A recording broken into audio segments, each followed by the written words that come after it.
ಕರ್ಕಾಟಕ ಲಗ್ನ ಕರ್ಕಾಟಕ ರಾಶಿಯ ಮಹನೀಯರಿಗೆ ನಮಸ್ಕಾರ. ಈ ವಿಡಿಯೋದಲ್ಲಿ ಜುಲೈ ತಿಂಗಳ ಭವಿಷ್ಯವನ್ನು ನೋಡೋಣ. ಕರ್ಕಾಟಕ ರಾಶಿಯವರಿಗೆ ಪರಮ ಯೋಗಕಾರಕ ಗ್ರಹ ಅಂದರೆ ಅದು ಕುಜ. ಓಕೆ, ಸೊ ನಿಮ್ಮ ಜಾತಕದಲ್ಲಿ ಕುಜ ಸ್ಟ್ರಾಂಗ್ ಆಗಿದ್ದರೆ ನಿಮಗೆ ಹಲವಾರು ಯೋಗಗಳನ್ನು ಅವರೇ ತಂದು ಕೊಡೋದು. ಹಾಗಾಗಿ ಗೋಚಾರದಲ್ಲಿ ಕುಜನ ಮೂಮೆಂಟು ಕರ್ಕಾಟಕ ರಾಶಿ ಕರ್ಕಾಟಕ ಲಗ್ನದವರಿಗೆ ಬಹಳ ಪ್ರಮುಖ. ಓಕೆ, ಅವರು ಒಳ್ಳೆಯ ಸ್ಥಾನಕ್ಕೆ ಬಂದಾಗಲೆಲ್ಲ ನಿಮ್ಮ ಬದುಕಿನಲ್ಲಿ ಹಲವಾರು ಬದಲಾವಣೆಗಳು ಖಂಡಿತ ಆಗಿರುತ್ತೆ. ಈಗ ಅದೇ ಥರದ ಚಾನ್ಸ್ ಜುಲೈ ತಿಂಗಳಲ್ಲಿ ನಿಮಗಾಗಿ ಬಂದಿದೆ. ಎಸ್, ನಿಮ್ಮ ಪರಮ ಯೋಗಕಾರಕ ಗ್ರಹ ಈಗ ಲಾಭಸ್ಥಾನದಲ್ಲಿದ್ದಾರೆ. ಹಣದ ಹರಿವು ಹೆಚ್ಚಾಗುವಂತಹ ಸಮಯ. ನೀವು ಹೊಸ ಪ್ರಾಜೆಕ್ಟ್ಗಳಿಗೆ ಮುಂದಾಗ್ತೀರಾ. ನಿಮಗೆ ನಿಮ್ಮ ಒಂದು ಸ್ನೇಹಿತರ ಬಳಗದಿಂದ ಅಥವಾ ನಿಮ್ಮದೇ ಆದ ಒಂದು ನೆಟ್ವರ್ಕಿಂದ ಒಂದು ದೊಡ್ಡ ಮಟ್ಟದ ನೆರವು ಖಂಡಿತ ಜುಲೈ ತಿಂಗಳಲ್ಲಿ ನಿಮಗೆ ಸಿಗಲಿದೆ. ಕುಜ ನಿಮಗೆ 5ನೇ ಮನೆಯ ಅಧಿಪತಿ. ಹೂಡಿಕೆಯ ವಿಚಾರದಲ್ಲಿ ಈಗ ನಿಮ್ಮ ಬುದ್ಧಿ ತುಂಬ ಚೆನ್ನಾಗಿ ಕೆಲಸ ಮಾಡ್ತಾ ಇದೆ. ಎಲ್ಲಿ ಹೂಡಿಕೆ ಮಾಡಬೇಕು, ಹೇಗೆ ಹೂಡಿಕೆ ಮಾಡಬೇಕು, ಎಲ್ಲ ಲೆಕ್ಕಾಚಾರವನ್ನು ತುಂಬ ಅದ್ಭುತವಾಗಿ ಮಾಡ್ತಾ ಇದ್ದೀರಾ. ಹಾಗಾಗಿ ನಿಮ್ಮ ಪ್ರತಿ ಹೂಡಿಕೆಗಳು ಡೆಫಿನೆಟ್ಲಿ ಮುಂದಿನ ದಿನಗಳಲ್ಲಿ ಲಾಭ ತಂದುಕೊಡುತ್ತೆ. ಏನಕ್ಕೆಂದರೆ 5ನೇ ಮನೆ ಕ್ರಿಯೇಟಿವಿಟಿ, ಬುದ್ಧಿವಂತಿಕೆ, ಷೇರು ಮಾರುಕಟ್ಟೆ, ಮಕ್ಕಳ ವಿಚಾರ, ಪ್ರೀತಿ ಪ್ರೇಮದ ವಿಚಾರ. ಇದೆಲ್ಲ ಹೇಳುವಂತಹ ಈ ಮನೆಯ ಅಧಿಪತಿನೇ ಈಗ ಲಾಭಸ್ಥಾನಕ್ಕೆ ಬಂದಿದ್ದಾರೆ. ಹಾಗಾಗಿ ನಿಮ್ಮ ಪ್ರತಿ ಹೂಡಿಕೆಯೂ ಕೂಡ ತುಂಬ ಜವಾಬ್ದಾರಿತನದಿಂದ ಇರುತ್ತೆ. ಆದರೂ ಒಂದು ಎಚ್ಚರಿಕೆ, ಕುಜ ಅಂದರೆ ಒಂಥರ ಉದ್ವೇಗ, ಆವೇಗ, ಒಂಥರ ಆತುರ ಎಲ್ಲವೂ ಜಾಸ್ತಿ. ಹಾಗಾಗಿ ಅದನ್ನು ಕಂಟ್ರೋಲ್ ಮಾಡ್ಕೊಳ್ಬೇಕು.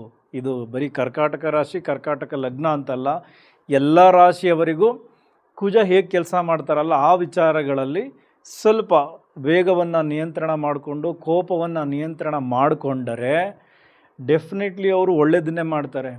ಈಗ ಪ್ರೀತಿ ಪ್ರೇಮದ ವಿಚಾರದಲ್ಲಿ ನಿಮಗೆ ಒಳ್ಳೆಯ ಪ್ರೀತಿ ಸಿಗಬೇಕು, ಅಲ್ಲಿ ಗೌರವ ಸಿಗಬೇಕು ಮತ್ತು ಪ್ರೀತಿ ಪ್ರೇಮದಿಂದನೂ ಲಾಭಗಳಾಗಬೇಕು ಅನ್ನೋದು ನಿಮ್ಮ ಇಚ್ಛೆ ಆದರೆ ನೀವು ಕೋಪವನ್ನು ಕಂಟ್ರೋಲ್ ಮಾಡ್ಕೊಳ್ಬೇಕು, ನಿಮ್ಮೊಳಗಿನ ಆವೇಗವನ್ನು ಕಂಟ್ರೋಲ್ ಮಾಡ್ಕೊಳ್ಬೇಕು, ಸಿಟ್ಟನ್ನು ಕಂಟ್ರೋಲ್ ಮಾಡ್ಕೊಳ್ಬೇಕು. ಇದನ್ನು ಕಂಟ್ರೋಲ್ ಮಾಡ್ಕೊಳ್ಳಿಲ್ಲ ಅಂದರೆ ನಿಮ್ಮ ಪ್ರೀತಿ ಪ್ರೇಮದ ವಿಚಾರ ಹಾಳಾಗುತ್ತೆ.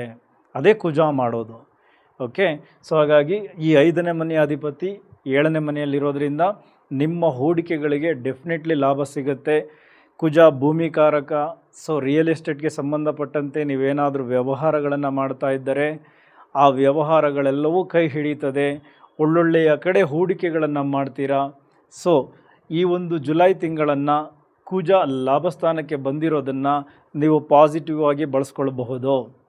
ಓಕೆ, ನೀವು ಒಂದಷ್ಟು ಬೇರೆ ಮೂಲಗಳಿಂದ ಹಣ ಗಳಿಸೋದಕ್ಕೂ ಕೂಡ ಈ ತಿಂಗಳು ತುಂಬ ಚೆನ್ನಾಗಿದೆ.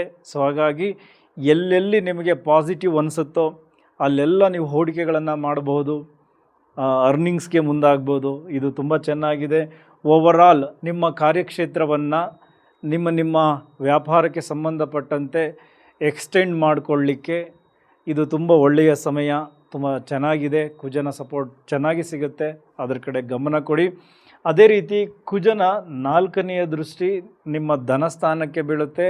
ಧನಸ್ಥಾನದಲ್ಲಿ ನಿಮ್ಮ ಸುಖಸ್ಥಾನದ ಅಧಿಪತಿ ಜುಲೈ 5ನೇ ತಾರೀಕೆ ಬಂದು ಕೇತುವಿನ ಜೊತೆ ಇತಿಯಾಗ್ತಾರೆ.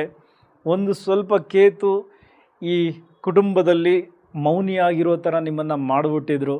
ಜಾಸ್ತಿ ಮಾತಾಡ್ತಿರಲಿಲ್ಲ, ಎಲ್ಲವನ್ನ ಒಳಗೆ ಇಟ್ಕೊಂಡು ಎಷ್ಟು ಬೇಕೋ ಅಷ್ಟು ಮಾತನಾಡಿ ಸ್ವಲ್ಪ ಮೌನಿಯಾಗಿ ಇರ್ತಿದ್ರಿ. ಈಗ ಕುಜ ಬಂದು ಅಲ್ಲಿಗೆ ದೃಷ್ಟಿ ಕೊಡ್ತಾ ಇದ್ದಾರೆ, ಜೊತೆಗೆ ಶುಕ್ರ ಅಲ್ಲಿಗೆ ಬಂದ್ಬಿಟ್ಟಿದ್ದಾರೆ. ಹಾಗಾಗಿ ಈಗ ನಿಮ್ಮ ಮಾತಿನ ವ್ಯಾಲ್ಯೂ ಜಾಸ್ತಿ ಆಗ್ತಾ ಇದೆ. ನಿಮಗೂ ಕೂಡ ಈ ಮನೆಯಲ್ಲಿ ಗೌರವ ಪ್ರಾಪ್ತಿ ಆಗ್ತಾ ಇದೆ. ನಿಮ್ಮ ಮಾತನ್ನು ಎಲ್ಲರೂ ಕೇಳ್ತಾ ಇದ್ದಾರೆ. ಹಾಗಾಗಿ ಈ ಮನೆಯ ವಿಚಾರಗಳಿಗೆ ಸಂಬಂಧಪಟ್ಟಂತೆ ಒಂದಷ್ಟು ಖರ್ಚುಗಳನ್ನು ಮಾಡೋದು, ಅದು ವೆಹಿಕಲ್ ಖರೀದಿಗೋ ಅಥವಾ ಮನೆ ಖರೀದಿಗೋ ಅಥವಾ ತಾಯಿಯ ವಿಚಾರವಾಗಿ ಒಂದಷ್ಟು ಖರ್ಚುಗಳನ್ನು ಮಾಡ್ತೀರಾ. ಅಂದರೆ ಕುಟುಂಬಕ್ಕೆ ಹೆಚ್ಚು ಖರ್ಚುಗಳನ್ನು ಮಾಡ್ತೀರಾ ನೀವು. ಇದರಿಂದ ಕುಟುಂಬದಲ್ಲಿ ಒಂದು ಖುಷಿಯ ವಾತಾವರಣ ಡೆಫಿನೆಟ್ಲಿ ಕ್ರಿಯೇಟ್ ಆಗುತ್ತೆ. ಬಟ್ ಕುಜ ನಿಮ್ಮ 2ನೇ ಮನೆಗೆ ದೃಷ್ಟಿ ಕೊಡ್ತಾ ಇರೋದ್ರಿಂದ ನೀವು ಅಲ್ಲಿ ಕಂಟ್ರೋಲ್ ಆಗಿರಬೇಕಾಗಿರೋದು ಮಾತಿನಲ್ಲಿ. ಯಾಕೆ ಅಂದರೆ 2ನೇ ಮನೆ ಮಾತಿನ ಸ್ಥಾನ. ಸೊ ತುಂಬ ಚೆನ್ನಾಗಿ ಬಳಸ್ಕೊಂಡ್ರೆ ಕುಜ ಮತ್ತು ಶುಕ್ರ ಇರೋದರಿಂದ ಆಕರ್ಷಣೆ ಹೆಚ್ಚಾಗುತ್ತೆ. ಅದು ಕುಟುಂಬದಲ್ಲೂ ಆಗ್ಬೋದು, ಅದರ ಜೊತೆಗೆ ನೀವು ಏನು ಕೆಲಸ ಮಾಡ್ತಾ ಇದ್ದೀರಾ, ಏನು ಬಿಸ್ನೆಸ್ ಮಾಡ್ತಾ ಇದ್ದೀರಾ, ಅಲ್ಲೂ ಕೂಡ ನಿಮ್ಮ ಮಾತುಗಳು ಆಕರ್ಷಣೆಗೆ ಒಳಗಾಗಬಹುದು. ಓಕೆ, ಒಂದು ರೀತಿ ಕುಜ ಧೈರ್ಯವಾಗಿ ಮಾತನಾಡೋದನ್ನು ಕೊಟ್ಟರೆ ಶುಕ್ರ ಅಲ್ಲೊಂದು ಗ್ಲ್ಯಾಮರ್ ಟಚ್ಚನ್ನು ಕೊಡ್ತಾರೆ. ಸೊ ಹಾಗಾಗಿ ನೀವು ಮಾತನಾಡೋದು ಇತರರಿಗೆ ಆಕರ್ಷಣೆ ಆಗುತ್ತೆ. ಅದನ್ನು ಕರೆಕ್ಟಾಗಿ ಬಳಸ್ಕೊಳ್ಬೇಕು. ಬಟ್ ಕುಜ ಕೋಪವನ್ನು ಕೂಡ ಜಾಸ್ತಿ ಮಾಡ್ತಾರೆ, ಆತುರವನ್ನು ಕೂಡ ಜಾಸ್ತಿ ಮಾಡ್ತಾರೆ. ಮಾತಿನಲ್ಲಿ ಅದು ಯಾವ ಕಾಣಬಾರ್ದು, ಅದು ಕಂಡಾಗ ಮಾತ್ರ ನಿಮಗೆ ತೊಂದರೆ. ಅದರಂತೆ ಈ 2ನೇ ಮನೆ ಧನಸ್ಥಾನ, ಮನಿ ಫ್ಲೋ ತುಂಬ ಚೆನ್ನಾಗಾಗಬೇಕು ಈ ಕುಜನ ದೃಷ್ಟಿಯಿಂದ. ಅದು ಕೂಡ ಒಂದಷ್ಟು ವೇಗವನ್ನು ಪಡ್ಕೊಳ್ಳುತ್ತೆ. ಅದೇ ರೀತಿ ಕುಜನ 7ನೆಯ ದೃಷ್ಟಿ ನಿಮ್ಮ 5ನೇ ಮನೆಗೆ ಬೀಳುತ್ತೆ. ಸೊ ಪ್ರೀತಿ ಪ್ರೇಮದ ವಿಚಾರದಲ್ಲಿ ಈಗ ಒಂದಷ್ಟು ಏನು ಮನಸ್ತಾಪಗಳಾಗಿತ್ತು, ಸ್ವಲ್ಪ ಸಣ್ಣ ಮಟ್ಟಕ್ಕೆ ಮತ್ತೆ ಹೊಂದಾಗುವಂತಹ ಸೂಚನೆಗಳು ಖಂಡಿತ ಜುಲೈ ತಿಂಗಳಲ್ಲಿ ಸಿಗುತ್ತೆ. ಯಾಕೆಂದರೆ ಲಾಭಸ್ಥಾನಕ್ಕೆ ಬಂದಿದ್ದಾರೆ. ಸೊ ನಿಮ್ಮ ಇಷ್ಟಾರ್ಥಗಳು ಸಿದ್ಧಿ ಆಗಬೇಕು. ಯಾರನ್ನೋ ಇಷ್ಟಪಡ್ತಿದ್ರಿ, ಅವ್ರ ಜೊತೆ ಮಾತನಾಡಬೇಕು, ಈ ಥರ ಎಲ್ಲ ಈಗ ಅನ್ನಿಸ್ತಾ ಇದೆ.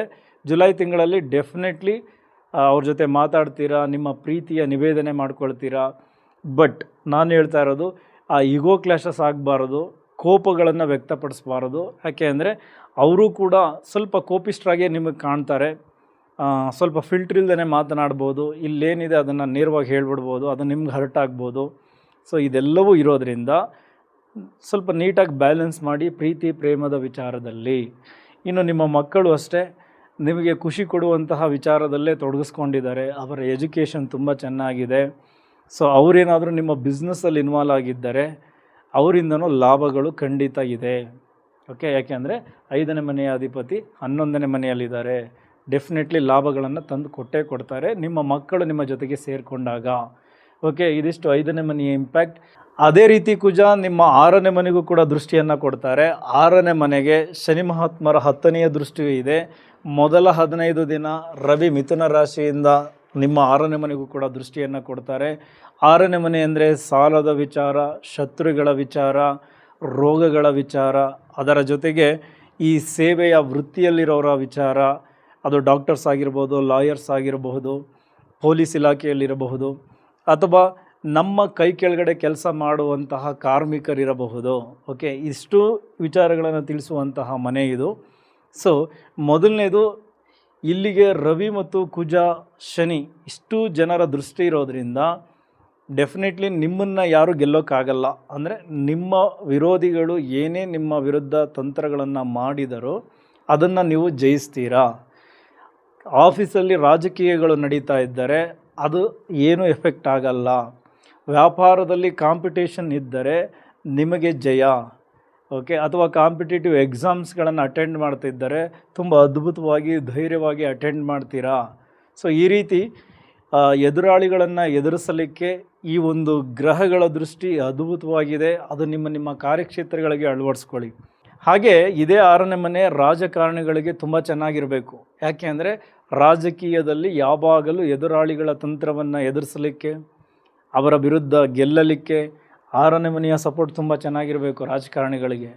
ಸೊ ಈ ರೀತಿ ಗ್ರಹಗಳ ದೃಷ್ಟಿ ಚೆನ್ನಾಗಿದ್ದಾಗ ಡೆಫಿನೆಟ್ಲಿ ರಾಜಕಾರಣಿಗಳು ಅವರ ವಿರೋಧಿಗಳ ತಂತ್ರಗಳನ್ನು ಮೆಟ್ಟಿ ನಿಲ್ತಾರೆ. ಅವರ ಹಿಂದೆ ಪಿತೂರಿಗಳು ನಡೀತಾ ಇದ್ದರೂ ಇವರು ಅವರನ್ನು ಗೆದ್ದು ಮುಂದೆ ಹೋಗ್ತಾರೆ. ಸೊ ಆ ರೀತಿ ನಿಮ್ಮ ಕ್ಷೇತ್ರಗಳಿಗೆ ಅಳವಡಿಸ್ಕೊಳ್ಳಿ. ಇದು ಎಲ್ಲ ಕ್ಷೇತ್ರದವ್ರಿಗೂ ಬರುತ್ತೆ. ಅದು ಗೃಹಿಣಿಯರಿರಲಿ, ನಮ್ಮ ಪ್ರೈವೇಟ್ ಎಂಪ್ಲಾಯೀಸ್ ಇರಲಿ, ಅಥವಾ ಸರ್ಕಾರಿ ಅಧಿಕಾರಿಗಳಿರಲಿ. ಓವರಾಲ್ ನಿಮ್ಮ ಈ ಹಿಂದೆ ನಡೆಯುವಂತಹ ಶತ್ರುಗಳ ಒಂದು ತಂತ್ರಗಳು ಅಥವಾ ನಿಮ್ಮವರೇ ನಿಮಗೆ ಮಾಡುವಂತಹ ತಂತ್ರಗಳು ಅದು ಯಾವುದು ನಡೆಯಲ್ಲ. ನಿಮ್ಮನ್ನು ಈ ಗ್ರಹಗಳ ಒಂದು ದೃಷ್ಟಿ ಗೆಲ್ಲಿಸುತ್ತೆ. ಅದೇ ರೀತಿ ಈ ರೋಗಗಳ ವಿಚಾರದಲ್ಲೂ ಕೂಡ ದೇಹಕ್ಕೆ ಈಗ ಒಂದು ದೊಡ್ಡ ಮಟ್ಟದ ಶಕ್ತಿ ಸಿಗ್ತಾ ಇದೆ. ಹಳೆಯ ರೋಗಗಳ ಉಲ್ಬಣ ಆಗಿದ್ದರೂ, ನೋವುಗಳು ಜಾಸ್ತಿ ಆಗಿದ್ದರೂ ಅದನ್ನು ತಡೆದುಕೊಳ್ಳುವಂತಹ ಶಕ್ತಿಯನ್ನು ಇದೇ ಕುಜ ಮತ್ತು ರವಿಯ ದೃಷ್ಟಿ ಡೆಫಿನೆಟ್ಲಿ ನಿಮಗೆ ಕೊಟ್ಟಿರುತ್ತೆ. ರೋಗ ನಿರೋಧಕ ಶಕ್ತಿ ಜಾಸ್ತಿ ಆಗಿರುತ್ತೆ. ದೇಹ ಎಲ್ಲ ರೀತಿಯ ತೊಂದರೆಗಳನ್ನು ತಡೆದುಕೊಂಡು ಅದರಿಂದ ಓವರ್ಕಮ್ ಆಗಲಿಕ್ಕೆ ಈ ಗ್ರಹಗಳ ದೃಷ್ಟಿ ತುಂಬ ಚೆನ್ನಾಗಿದೆ. ಸೊ ಆದರೂ ಈ ಬ್ಲಡ್ ರಿಲೇಟೆಡ್ ಇಶ್ಯೂಸ್ ಇದ್ದರೆ, ಬಿ ಪಿ ರಿಲೇಟೆಡ್ ಇಶ್ಯೂಸ್ ಇದ್ದರೆ ಮೆಡಿಕೇಷನ್ಸ್ ಮಾಡ್ಕೊಳ್ಳೋದು ತುಂಬ ಉತ್ತಮ. ನಮ್ಮ ಹಿರಿಯ ನಾಗರಿಕರು ಹೋಗಿ ಬ್ಲಡ್ ಚೆಕಪ್ ಮಾಡಿಸ್ಕೊಂಡು ನಿಮ್ಮ ಆರೋಗ್ಯದ ಕಡೆ ಹೆಚ್ಚು ಎಚ್ಚರಿಕೆಗಳನ್ನು ಕೊಡಬೇಕು. ಅದೇ ರೀತಿ ಶನಿಯ ದೃಷ್ಟಿ ಈ 6ನೇ ಮನೆಗಿದ್ದಾಗ ನಿಮ್ಮ ಏನು ಕೆಳವರ್ಗದ ಎಂಪ್ಲಾಯೀಸ್ ಯಾರ್ಯಾರು ಇರ್ತಾರೆ, ಸೊ ಅವರಿಂದ ಸ್ವಲ್ಪ ತೊಂದರೆಗಳು ಎದುರಾಗ್ಬೋದು. ಅಥವಾ ನೀವು ಅವರಿಗೆ ಸರಿಯಾಗಿ ನಡೆದುಕೊಳ್ಳದಿದ್ದರೆ, ಸರಿಯಾದ ಟೈಮ್ಗೆ ಸಂಬಳ ಕೊಡಲ್ಲ ಅಥವಾ ಅತಿ ಹೆಚ್ಚು ಕೆಲಸ ಮಾಡಿಸ್ಕೊಳ್ಳೋದು, ಅಗೌರವದಿಂದ ನಡ್ಕೊಳ್ಳೋದು, ಈ ಥರ ನೀವೇನಾದರೂ ಮಾಡಿದ್ದರೆ ಇಲ್ಲಿ ಶನಿ ಮಹಾತ್ಮರ ದೃಷ್ಟಿ ಇರೋದರಿಂದ ಅದನ್ನು ಅವರು ಸಹಿಸೋದಿಲ್ಲ, ನಿಮಗೆ ಕೆಟ್ಟದ್ದಾಗುತ್ತೆ. ಸೊ ಹಾಗಾಗಿ 6ನೇ ಮನೆ ಅಲ್ಲಿ ಶನಿ ಮಹಾತ್ಮರ ದೃಷ್ಟಿ ಇದೆ, ಶನಿ ಇದ್ದಾರೆ ಜಾತಕದಲ್ಲಿ ಅಂದರೆ ನೀವು ತುಂಬ ಕೇರ್ಫುಲ್ ಆಗಿರಬೇಕು. ನಿಮ್ಮ ಒಂದು ಸಣ್ಣ ತಪ್ಪಿನ ನಡೆ ತುಂಬ ದೊಡ್ಡ ಶಿಕ್ಷೆ ಕೊಟ್ಬಿಡ್ತದೆ. ಯಾಕೆ ಅಂದರೆ ಶನಿ ಮಹಾತ್ಮರಿಗೆ ಕಾರ್ಮಿಕರಿಗೆ ತೊಂದರೆ ಕೊಡೋದು ಅಂದರೆ ಆಗಲ್ಲ. ಓಕೆ, ನಿಮ್ಮ ಕೆಳವರ್ಗದ ಎಂಪ್ಲಾಯೀಸನ್ನು ತುಂಬ ಚೆನ್ನಾಗಿ ನೋಡ್ಕೊಳ್ಳಿ. ಸೊ ಅವರು ಶಿಸ್ತಿಂದನೇ ಇರ್ತಾರೆ, ಅಗ್ರೆಸಿವ್ ಆಗಿ ಕೆಲಸ ಮಾಡ್ತಾರೆ. ಯಾಕೆಂದರೆ ಕುಜ ಮತ್ತು ರವಿಯ ದೃಷ್ಟಿ ಬಿದ್ದಿರೋದ್ರಿಂದ ನೀವು ಅವರಿಗೆ ಅದೇ ಸರಿ ಸಮಾನವಾದ ಒಂದು ರೆಸ್ಪೆಕ್ಟನ್ನು ಕೊಟ್ಬಿಡಿ, ಚೆನ್ನಾಗಿ ನೋಡ್ಕೊಳ್ಳಿ. ನಿಮ್ಮ ಕಂಪನಿ ಇನ್ನೂ ಚೆನ್ನಾಗಾಗುತ್ತೆ. ಸೊ ನಿಮ್ಗೆ ಒಳ್ಳೆಯದಾಗಬೇಕು ಅಂದರೆ ಅವ್ರನ್ನೂ ಒಳ್ಳೆ ರೀತಿಯಲ್ಲಿ ನೀವು ನೋಡ್ಕೊಳ್ಬೇಕು. ಇದಿಷ್ಟು 6ನೇ ಮನೆಗೆ ಈ ಗ್ರಹಗಳ ದೃಷ್ಟಿಯಿಂದ ನಿಮಗೆ ಸಿಗ್ತಾ ಇರ್ತಕ್ಕಂಥ ಇಂಪ್ಯಾಕ್ಟ್. ಓವರಾಲ್ ಹೇಳೋದಾದರೆ ನಿಮ್ಮ ಕ್ರಿಯೇಟಿವ್ ಐಡಿಯಾಗಳು ಈ ಒಂದು ತಿಂಗಳು ನಿಮಗೆ ದೊಡ್ಡ ಮಟ್ಟದ ಹಣವನ್ನು ತಂದು ಕೊಡುತ್ತೆ. ಸೊ ಹಾಗಾಗಿ ನೀವು ಪ್ರೈವೇಟ್ ಎಂಪ್ಲಾಯೀಸ್ ಅಥವಾ ಗೌರ್ಮೆಂಟ್ ಜಾಬಲ್ಲಿರಲಿ ಅಥವಾ ವ್ಯಾಪಾರದಲ್ಲಿರಲಿ, ಗೃಹಿಣಿಯರಿರಲಿ, ನಿಮ್ಮ ತಲೆಗೆ ಬರುವ ವಿಚಾರಗಳನ್ನು ಜುಲೈ ತಿಂಗಳು ಕಾರ್ಯರೂಪಕ್ಕೆ ತರೋದಕ್ಕೆ ಪ್ರಯತ್ನಿಸಿ. ಅದು ನಿಮಗೆ ಲಾಭವನ್ನು ಮಾಡಿಕೊಡುತ್ತೆ, ಒಂದು ದೊಡ್ಡ ನೆಟ್ವರ್ಕನ್ನು ಇಂಪ್ರೂವ್ ಮಾಡಿಕೊಡುತ್ತೆ. ನಿಮ್ಮ ಸ್ನೇಹ ಬಳಗದಲ್ಲೂ ಕೂಡ ನಿಮಗೆ ಸೂಕ್ತ ಮಾರ್ಗದರ್ಶನ ಎಲ್ಲವೂ ಚೆನ್ನಾಗಿರುತ್ತೆ ಪರಮ ಯೋಗಕಾರಕ ಕುಜನಿಂದ. ಓಕೆ, ಈಗ ಕುಜ ಆಯಿತು. ನಿಮ್ಮ 12ನೇ ಮನೆಯ ಅಧಿಪತಿ ಬುಧ, ಜೊತೆಗೆ ನಿಮ್ಮ 3ನೇ ಮನೆಯ ಅಧಿಪತಿ ಬುಧ ಅಷ್ಟು ಶುಭ ಅಲ್ಲ. ಓವರಾಲ್ ಕರ್ಕಾಟಕ ಲಗ್ನ, ಕರ್ಕಾಟಕ ರಾಶಿಯವ್ರಿಗೆ ಒಂಥರ ಅಶುಭ ಗ್ರಹ. ಯಾಕೆಂದರೆ ವ್ಯಯ, ನೀವು ಯಾವುದೋ ಹೂಡಿಕೆ ಮಾಡ್ತೀರಾ, ಸೊ ಅಲ್ಲಿ ಇಮಿಡಿಯೇಟ್ ನಿಮಗೆ ಲಾಭ ಸಿಗಲ್ಲ, ನೀವು ವ್ಯಯ ಜಾಸ್ತಿನೇ ಮಾಡಬೇಕಾಗತ್ತೆ, ಹೆಚ್ಚು ಖರ್ಚು ಮಾಡ್ತೀರಾ, ಲಾಭಗಳು ಕಡಿಮೆ. 3ನೇ ಮನೆ ತುಂಬ ಶ್ರಮ ಹಾಕಬೇಕು. ಯಾವುದಾದ್ರೂ ಹೂಡಿಕೆಯನ್ನು ಮಾಡಿದ್ರೆ, ಏನಾದರೂ ಬಿಸ್ನೆಸ್ಸನ್ನು ಮಾಡಿದ್ರೆ ಅಷ್ಟು ಸುಲಭವಾಗಿ ನಿಮಗೆ ಜಯ ಸಿಗೋದಿಲ್ಲ, ಲಾಭ ಸಿಗೋದಿಲ್ಲ. ಅದಕ್ಕೆ ಕಾರಣ ಬುಧ. ಸೊ ಬುಧ ಇಲ್ಲಿ ಏನಾಗ್ತಾ ಇದ್ದಾರೆ, ನಿಮಗೆ 12ನೇ ಮನೆಯಲ್ಲಿ ವಕ್ರಿ, ಜೊತೆಗೆ ನಿಮ್ಮ ಲಗ್ನದಲ್ಲೂ ಕೂಡ ವಕ್ರಿ ಆಗಿಬಿಡ್ತಾರೆ. ಲಗ್ನದಲ್ಲಿ ಗುರು ಇದ್ದಾರೆ, ಜೊತೆಗೆ 16ನೇ ತಾರೀಕಿನ ನಂತರ ರವಿನೂ ಬರ್ತಾರೆ. ಸೊ ಅದೇ ಒಂದು ದೊಡ್ಡ ಬಲ. ಆದರೂ ಕಮ್ಯುನಿಕೇಷನ್ನಲ್ಲಿ ಸ್ವಲ್ಪ ರಾಂಗ್ ಆಗಬಹುದು, ಡಾಕ್ಯುಮೆಂಟ್ಸ್ಗಳಲ್ಲಿ ಸ್ವಲ್ಪ ರಾಂಗ್ ಆಗಬಹುದು. ಈ ವಿಚಾರದಲ್ಲಿ ತುಂಬ ಎಚ್ಚರಿಕೆಯನ್ನು ಕಾಯ್ದುಕೊಳ್ಳಿ. ಸದ್ಯಕ್ಕೆ ಹೂಡಿಕೆ ವಿಚಾರಗಳು ಬಂದಾಗ ಸ್ವಲ್ಪ ಆತುರವನ್ನು ಮಾಡದೆ ಮರುಪರಿಶೀಲನೆಯನ್ನು ಮಾಡಿಕೊಂಡು, ಮರುಚಿಂತನೆಯನ್ನು ಮಾಡಿಕೊಂಡು, ಡಾಕ್ಯುಮೆಂಟ್ಸ್ಗಳನ್ನು ಸರಿಯಾಗಿ ಚೆಕ್ ಮಾಡಿಕೊಂಡು ಬಿಸ್ನೆಸ್ಗೆ ಇಳಿಯೋದು ಅಥವಾ ನಿಮ್ಮ ಕೆಲಸಗಳಲ್ಲಿ ಅದನ್ನು ಸರಿಯಾಗಿ ಬಳಸ್ಕೊಳ್ಳೋದು ಬಹಳ ಮುಖ್ಯ. ಬುಧನ ಈ ಒಂದು ಸಂಚಾರದಿಂದ ಏನಕ್ಕೆ ಅಂದರೆ 12ನೇ ಮನೆಯಲ್ಲೂ ವಕ್ರಿ ಆಗ್ತಾರೆ, ನಿಮ್ಮ ಲಗ್ನದಲ್ಲೂ ವಕ್ರಿ ಆಗ್ತಾರೆ. ಓಕೆ, ಇನ್ನು ನಿಮ್ಮ ಲಗ್ನದಲ್ಲಿ ಗುರು ಇದ್ದಾರೆ. 16ನೇ ತಾರೀಕು ರವಿ ಈ ನಿಮ್ಮ ಲಗ್ನಕ್ಕೆ, ನಿಮ್ಮ ರಾಶಿಗೆ ಬಂದು ಗುರುವಿನ ಜೊತೆ ಯುತಿ ಆಗ್ತಾರೆ. ಗುರು ಆದಿತ್ಯ ಯೋಗ ಆಗಿ ಕ್ರಿಯೇಟ್ ಆಗುತ್ತೆ. ಇದು ಬ್ರ್ಯಾಂಡ್ ವ್ಯಾಲ್ಯೂವನ್ನು ಜಾಸ್ತಿ ಮಾಡಿಕೊಳ್ಳಲಿಕ್ಕೆ ಸರಿಯಾದ ಸಮಯ. ಕಂಪ್ನಿ ಓನರ್ಸ್, ನಿಮ್ಮ ಕಂಪ್ನಿಯ ಬ್ರ್ಯಾಂಡ್ ವ್ಯಾಲ್ಯೂ ತುಂಬ ಚೆನ್ನಾಗಾಗುತ್ತೆ. ಎಕ್ಸ್ಟ್ರಾ ಎಫರ್ಟ್ ಹಾಕಿ. ಯಾಕೆಂದರೆ ಈಗ ನಿಮ್ಮ ಮಾತಿಗೆ ಗೌರವವೂ ಸಿಗ್ತಾ ಇದೆ, ಮನ್ನಣೆಯೂ ಸಿಗ್ತಾ ಇದೆ 2ನೇ ಮನೆಯ ಇಂಪ್ಯಾಕ್ಟಿಂದ. 11ನೇ ಮನೆಯ ಇಂಪ್ಯಾಕ್ಟಿಂದ ನೀವು ಮಾಡುವ ಕೆಲಸಗಳಿಗೆ ಲಾಭಗಳು ಸಿಗ್ತಾ ಇದೆ. ಸೊ ಈಗ ನಿಮ್ಮ ಬ್ರ್ಯಾಂಡ್ ವ್ಯಾಲ್ಯೂವನ್ನು ಜಾಸ್ತಿ ಮಾಡಿಕೊಳ್ಳಿಕ್ಕೆ ರವಿಯ ಸಪೋರ್ಟ್ ಕೂಡ ತುಂಬ ಚೆನ್ನಾಗಿದೆ. ಸೊ ಹಾಗಾಗಿ ಜುಲೈ ತಿಂಗಳಲ್ಲಿ ಸುಮ್ಮನೆ ಕೂತ್ಕೊಂಡು ಕಾಲಹರಣ ಮಾಡುವ ಹಾಗಿಲ್ಲ. ಏನು ನಿಮ್ಮ ತಲೆಗೆ ಈಗ ಆಲ್ರೆಡಿ ಹೊಸ ಐಡಿಯಾಗಳು ಬರ್ತಾ ಇದೆಯಲ್ಲ, ಅದನ್ನು ಹೇಗೆ ಕಾರ್ಯರೂಪಕ್ಕೆ ತರಬೇಕು ಅನ್ನೋದ್ರ ಕಡೆ ಒಂದು ವರ್ಕ್ ಮಾಡ್ಕೊಳ್ಳಿ. ಜುಲೈ ತಿಂಗಳಲ್ಲಿ ಡೆಫಿನೆಟ್ಲಿ ಕೈ ಹಿಡಿತದೆ. ಮಾರ್ಕೆಟಿಂಗು, ಡಿಜಿಟಲ್ ಮೀಡಿಯಾವನ್ನು ಬಳಸ್ಕೊಳ್ಳಿ. ಸೊ ಡೆಫಿನೆಟ್ಲಿ ನಿಮ್ಮ ಕಂಪ್ನಿ ದೊಡ್ಡ ಲೆವೆಲ್ಗೆ ರೀಚ್ ಆಗುತ್ತೆ, ಬ್ರ್ಯಾಂಡ್ ವ್ಯಾಲ್ಯೂ ಜಾಸ್ತಿ ಆಗುತ್ತೆ. ಅದೇ ರೀತಿ ಅಧಿಕಾರಿಗಳಿಗೆ ಮೇಲ್ವರ್ಗದವರಿಂದ ಒಂದು ಪ್ರಶಂಸೆ, ಮನ್ನಣೆ ಡೆಫಿನೆಟ್ಲಿ ಸಿಗುತ್ತೆ. ರವಿ ಗುರು ಜೊತೆ ಯುತಿ ಆಗ್ತಾ ಇರೋದ್ರಿಂದ. ಅದರ ಜೊತೆಗೆ ರವಿ ಲಗ್ನಕ್ಕೆ ಬಂದಾಗ ಡೆಫಿನೆಟ್ಲಿ ಆತ್ಮವಿಶ್ವಾಸ ಜಾಸ್ತಿ ಆಗುತ್ತೆ, ನೀವು ಇನ್ನೂ ಆ್ಯಕ್ಟಿವ್ ಆಗ್ತೀರಾ, ಅದೆಲ್ಲ ಓಕೆ. ಬಟ್ ಹಠ, ನನ್ನದೇ ನಡಿಬೇಕು ಅನ್ನೋದನ್ನು ಬಿಡಬೇಕು. ಸ್ವಲ್ಪ ಕಾಂಪ್ರಮೈಸ್ ಗುಣನೂ ಕೂಡ ಇಲ್ಲಿಂದ ಕಲ್ತ್ಕೋಬೇಕು. ಮೊದಲೇ ಇನ್ನು ತುಂಬ ಹಠ ಮಾಡಿ ಏನೇನೋ ಮಾಡ್ಕೊಬಿಟ್ಟಿರ್ತೀರ. ಈಗ ರವಿ ಬಂದರು, ಇನ್ನೂ ಹಠ ಜಾಸ್ತಿ ಆಗುತ್ತೆ, ಇದರಿಂದ ಸಂಬಂಧಗಳು ಹಾಳಾಗುತ್ತೆ. ಏನಕ್ಕೆ ಅಂದರೆ ಅಲ್ಲಿಂದ ನಿಮ್ಮ 7ನೇ ಮನೆಗೆ ದೃಷ್ಟಿಯನ್ನು ಕೊಡ್ತಾರೆ. ಗುರುವಿನ ದೃಷ್ಟಿಯೂ ಕೂಡ 7ನೇ ಮನೆಗೆ ಬೀಳ್ತಾ ಇರೋದ್ರಿಂದ ಇಲ್ಲೊಂದು ಸ್ವಲ್ಪ ಜ್ಞಾನ ಕೊಟ್ಟು ಎಲ್ಲ ವಿಚಾರಗಳಲ್ಲೂ ನಿಮ್ಮನ್ನು ಕಾಪಾಡ್ತಾರೆ. ಆದರೂ ನೀವು ಅತಿಯಾದ ಹಠವನ್ನು ಪ್ರದರ್ಶನ ಮಾಡೋದು ನಿಮ್ಮ ವ್ಯಾಪಾರಕ್ಕೂ ಚೆನ್ನಾಗಿರಲ್ಲ, ನಿಮ್ಮ ಸಂಬಂಧಕ್ಕೂ ಚೆನ್ನಾಗಿರಲ್ಲ. ಸೊ ಹಾಗಾಗಿ ಅದನ್ನು ಕಂಟ್ರೋಲ್ ಮಾಡ್ಕೊಳ್ಳಿ. ಇನ್ನು ಇದೇ ಗುರು ನಿಮ್ಮ 5ನೇ ಮನೆಗೆ ದೃಷ್ಟಿಯನ್ನು ಕೊಡ್ತಾರೆ. ಅಲ್ಲಿಗೆ ಆಲ್ರೆಡಿ ಕುಜನ ದೃಷ್ಟಿಯ ವಿಚಾರಗಳನ್ನು ತಿಳಿಸಿದ್ದೀನಿ. ಹೈಯರ್ ಸ್ಟಡೀಸ್ಗೆ ನೀವೇನಾದರೂ ಪ್ಲ್ಯಾನ್ ಮಾಡ್ಕೊಂಡಿದ್ರೆ ಡೆಫಿನೆಟ್ಲಿ ತುಂಬ ಚೆನ್ನಾಗಿದೆ, ಜ್ಞಾನಾರ್ಜನೆಯೂ ಚೆನ್ನಾಗಾಗುತ್ತೆ, ಅಲ್ಲಿದ್ದ ಸಮಸ್ಯೆಗಳು ಕೂಡ ಬಗೆಹರಿಯುತ್ತದೆ. ಸೊ ಗುರು ತಾನಿರುವ ಮನೆಗಿಂತ ತಾನು ದೃಷ್ಟಿ ಹಾಕುವ ಮನೆಗಳಿಗೆ ಹೆಚ್ಚು ಬೆಳಕನ್ನು ಕೊಡ್ತಾರೆ. ಸೊ ಹಾಗಾಗಿ ಇದು ಸಂತಾನಕಾರಕ ಗುರು ಸಂತಾನ ಸ್ಥಾನಕ್ಕೆ ದೃಷ್ಟಿಯನ್ನು ಕೊಡ್ತಾ ಇರೋದ್ರಿಂದ ಈ ಸಂತಾನದ ವಿಚಾರಗಳಲ್ಲಿ ಏನಾದರೂ ಅಡೆತಡೆಗಳಿತ್ತು, ಅದರಲ್ಲಿ ಖುಷಿಯ ವಿಚಾರಗಳಿರಲಿಲ್ಲ, ಶುಭ ಸುದ್ದಿಗಳಿರಲಿಲ್ಲ ಅಂದರೆ ಈ ಜುಲೈ ತಿಂಗಳಲ್ಲಿ ಡೆಫಿನೆಟ್ಲಿ ಸಿಗುತ್ತೆ. ಓಕೆ. ಇನ್ನು ಅದೇ ರೀತಿ ಗುರುವಿನ ದೃಷ್ಟಿ ನಿಮ್ಮ ಒಂದು 9ನೇ ಮನೆಗೂ ಕೂಡ ಸಿಗುತ್ತೆ. ಸೊ ಭಾಗ್ಯಸ್ಥಾನಕ್ಕೆ ಗುರುವಿನ ದೃಷ್ಟಿ, ಭಾಗ್ಯಸ್ಥಾನದ ಅಧಿಪತಿಯೇ ಆಗಿರೋದ್ರಿಂದ ಅಲ್ಲಿ ಶನಿ ಮಹಾತ್ಮರಿದ್ದಾರೆ.